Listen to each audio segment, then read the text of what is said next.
Saudara-saudari, pada kesempatan ini mari kita mengenal busana liturgi seorang uskup ya. Yang dimaksud dengan busana liturgi uskup dalam hal ini adalah busana yang dikenakan uskup saat upacara-upacara liturgi. Termasuk diantaranya misa, ibadat harian, dan berbagai kesempatan memberikan sakramen dan sakramentali. Selain busana liturgi, uskup juga mempunyai busana resmi dan busana sehari-hari yang dikenakan dalam acara-acara yang bukan upacara liturgi. Contohnya, saat menerima tamu, menghadiri berbagai rapat dan undangan, dan termasuk juga menghadiri wisuda Universitas Katolik. Pada prinsipnya, busana liturgi uskup yang paling mendasar dan pertama adalah yang disebut diatur dalam Ceremoniale Episcoporum, CE, tata upacara para uskup. Disebut sebagai habitus coralis. Ada beberapa hal yaitu jubah ungu sampai mata kaki, sabuk sutra ungu, rocet dari linen atau bahan sejenis, mozeta ungu, salib pektoral dengan tali anyaman warna hijau emas, bukan dengan rantai, pileola ungu atau solideo, yang mungkin, pileola ini lebih dikenal dengan nama solideo atau suketo, ada bireta ungu, ada cincin, dan kaos kaki ungu. Jubah ungu adalah jubah liturgi uskup, sama dengan jubah resminya yang berwarna atau hitam atau putih.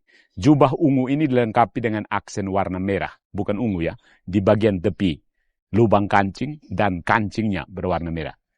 Yang beda, bagian lengan bawah jubah ungu ini ditekuk ke atas sekitar 20-25 cm.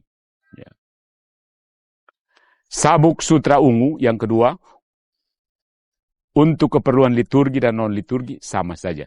Sabuk ini dikenakan di dada bagian bawah, bukan di pinggang. Yang ketiga itu roset. Roset adalah busana khusus uskup yang mirip dengan superpli para ajuda itu. Bedanya, bagian lengan roset sempit dan superpli seharusnya dia lebih lebar. Biasanya bagian bawah, badan dan lengan roset ini terbuat dari renda yang cukup lebar. Kain renda-renda maksudnya. Lalu ada mozeta ungu, yang adalah mantel kecil yang hanya boleh dipakai oleh uskup. Lalu ada salib pektoral. Pasangan jubah ungu ini harus digantung dengan tali anyaman warna hijau emas, dijalin. Untuk jubah resmi warna hitam atau putih, salib pektoral ini digantung dengan rantai. Salib pektoral dengan tali hijau emas ini dikenakan di atas mozeta, dan dalam misa, salib pektoral dengan tali hijau emas ini dikenakan di atas alba dan dibawa kesula. Jadi bukan di atas kesula. Makanya kalau uskup pakai kesula, kita tidak lihat salib pektoralnya. Kemudian ada pileola atau solideo atau zuchetto warna ungu. Ini adalah topi yang bundar dan kecil. Sesuai dengan tradisi, pileola sebenarnya dikenakan oleh semua klerus. Pileola imam itu berwarna hitam, sedangkan uskup ungu, kardinal merah, dan paus putih. Jadi seturut tradisi, jubah imam itu berwarna hitam, meskipun putih selalu boleh digunakan imam, uskup, dan kardinal di daerah tropis. Jadi awalnya, pileola ini adalah pelindung kepala dari hawa dingin, untuk dikenakan oleh semua klerus yang sudah ditonsura itu, dicukur gundul, seperti yang sering kita lihat pada gambar atau patung Santo Fransiskus Assisi atau Santo Antonius Padua. Kemudian ada bireta ungu, bireta seperti ini, adalah topi segi empat yang dikenakan di atas pileola, solideo tadi. Bireta uskup berwarna ungu dan bireta imam berwarna hitam. Keduanya dilengkapi dengan pom yang sewarna. Bireta kardinal berwarna merah, terbuat dari sutra bermotif air dan tidak dilengkapi dengan pom. Kemudian ada cincin cincin uskup yang senantiasa kita cium itu selalu dikenakan uskup sebagai simbol kesetiaannya pada ikatan sucinya dengan gereja, pengantinnya. Kemudian ada satu yang kapa magna namanya, mantel kebesaran uskup warnanya ungu. Kapa magna tradisional ini panjangnya bisa sampai 8 meter. Dan kapa magna yang modern sekarang panjangnya hanya sekitar 4-5 meter atau 4,5 meter. Baik untuk uskup maupun kardinal. Jadi kapa magna boleh dikenakan uskup hanya di dalam wilayah keuskupannya dan untuk perayaan-perayaan yang paling agung. apa saja? Tabisan uskup lagi atau tabisan imam. Uskup mengenakan busana liturgi tersebut di atas saat dia bepergian secara resmi di depan publik atau dari gereja. Saat ia hadir dalam suatu upacara liturgi tetapi tidak memimpinnya. Dan dalam berbagai kesempatan lain yang dinyatakan dalam Ceremoniale Episcoporum. Ya. Secara khusus, uskup diminta mengenakan busana liturgi di saat kunjungan pastoral. Ya. Ke paroki-paroki biasanya. Saat itu, uskup hendaknya disambut di pintu gerbang gereja oleh pastor paroki yang mengenakan kapa atau pluviale dan membawa salib untuk diciumnya. Pastor paroki kemudian menyerahkan aspergil, percikan, dan air suci supaya uskup bisa memberkati dirinya sendiri dan semua yang hadir menyambutnya dalam setiap kunjungan pastoral. Uskup agung mengenakan jubah liturgi yang persis sama dengan uskup sufragan lainnya. Ya. Kardinal juga, hanya saja untuk kardinal warnanya merah dan khusus bahan sutranya menggunakan sutra bermotif air, water silk.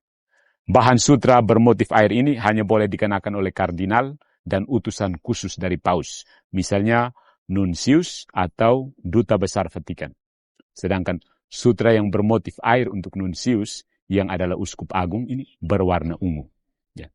Jadi selain jubah ungu lengkap dengan aksesorisnya tersebut di atas, pada dasarnya hanya ada 2 macam busana liturgi yang dikenakan uskup. Keduanya sama juga dengan busana liturgi imam, yaitu pluviale dan yang paling sering kita familiar itu casula. Ya. Pluviale atau mantel dikenakan saat prosesi, saat memberikan berbagai sakramen dan sakramentali, saat memimpin ibadat pagi atau laudes dan ibadat sore atau vesper, dan saat misa, kalau ia tidak memimpinnya atau tidak berkonselebrasi. Untuk ibadat bacaan, tengah hari dan ibadat penutup, kompletorium, baik memimpin atau tidak, uskup bisa mengenakan habitus choralis jubah ungu di atas. Yang tadi saya sebutkan. Lengkap dengan aksesorisnya. Casula tentu saja dikenakan saat misa, saat memimpin perayaan Ekaristi. Jadi singkatnya, busana liturgi mendasar untuk uskup ini disebut habitus choralis, seperti penjelasan tadi. Dan untuk upacara liturgi yang lebih meriah, dikenakan kapa atau kapa magna. Dan khusus untuk misa, dikenakan casula. Ya. Nah, ada tambahan aksesoris khusus untuk uskup yang mengenakan casula, supaya dikenakan saat misa stasional di katedral maupun misa agung lainnya. Mari kita lihat satu persatu. Yang pertama, pallium. Pallium ini adalah kalung putih yang dikenakan di atas casula. Pallium ini adalah aksesoris khusus untuk uskup agung metropolitan, yaitu uskup agung yang memimpin suatu keuskupan agung. Ya. Jadi ada uskup agung yang tidak memimpin keuskupan agung, misalnya nuncius atau duta besar Vatikan dan pejabat-pejabat kuria Romawi di Vatikan. Ya.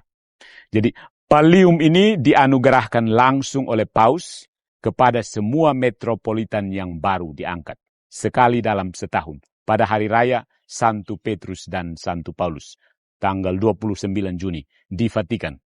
Pallium ini hanya dikenakan oleh seorang uskup metropolitan, uskup agung, saat dia memimpin misa di dalam wilayah keuskupan agungnya, termasuk dalam wilayah keuskupan sufragannya. Ya. Di wilayah provinsinya, dia berhak mengenakan palliumnya. Saat tiba di gereja untuk upacara liturgi, uskup yang mengenakan busana liturgi jubah ungu akan melepas mantelnya, kalau memang dia mengenakan, lalu salib pektoral, mozeta dan roset, dan kemudian mengenakan amik, alba, singel, salib pektoral dengan tali anyaman warna hijau emas, dan stola. Kemudian di atas semua itu, uskup mengenakan casula, atau kalau dia memimpin atau berkonsekrasi dalam misa, uskup mengenakan dalmatik pontifikal, dan casula serta pallium untuk misa agung, khusus untuk uskup agung. Jadi, pallium itu penanda khas seorang uskup agung, archbishop. Jadi ada tambahan aksesoris untuk uskup saat mengenakan casula atau pluviale untuk upacara agung ini. Yang paling menonjol yang sering kita lihat adalah mitra bagi seorang uskup. Kurang lebih sama makna dan kegunaannya dengan mahkota bagi seorang raja. Dalam tradisi gereja Katolik, Ada 3 macam mitra uskup, yaitu mitra preciosa, semi preciosa, dan mitra linen putih polos. Ya. Mitra preciosa, itu bahasa Latin itu berharga sekali, adalah mitra yang indah dan berharga. Seringkali memakai benang emas atau perak dan dilengkapi juga dengan batu permata bahkan. Ya. Sementara mitra semi preciosa adalah mitra yang selama ini kita lihat dipakai banyak uskup di Indonesia. Mitra putih polos dari bahan kain linen atau kain sutra untuk kardinal adalah mitra yang dipakai saat uskup berkonselebrasi ataupun saat misa arwah. Mitra yang sederhana, polos saja. Ya.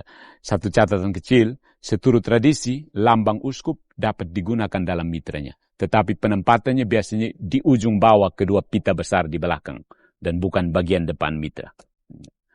Jadi pita berujung hitam dan bersalib merah yang ada di tengah. Pita yang menandakan pallium seorang uskup agung. Itu biasanya ujungnya berwarna hitam, putih dan hitam. Tongkat dipakai uskup hanya dalam wilayah keuskupannya. Uskup tamu yang memimpin suatu upacara agung atas perkenanan uskup diocese setempat bisa juga memakai tongkat. Saat beberapa uskup hadir dalam suatu upacara, hanya satu uskup pemimpin upacara yang memakai tongkat. Aksesoris-aksesoris kecil ini merupakan kekayaan dalam tradisi gereja Katolik. Mari kita menghargai, mengapresiasi kekayaan busana uskup-uskup kita. Semoga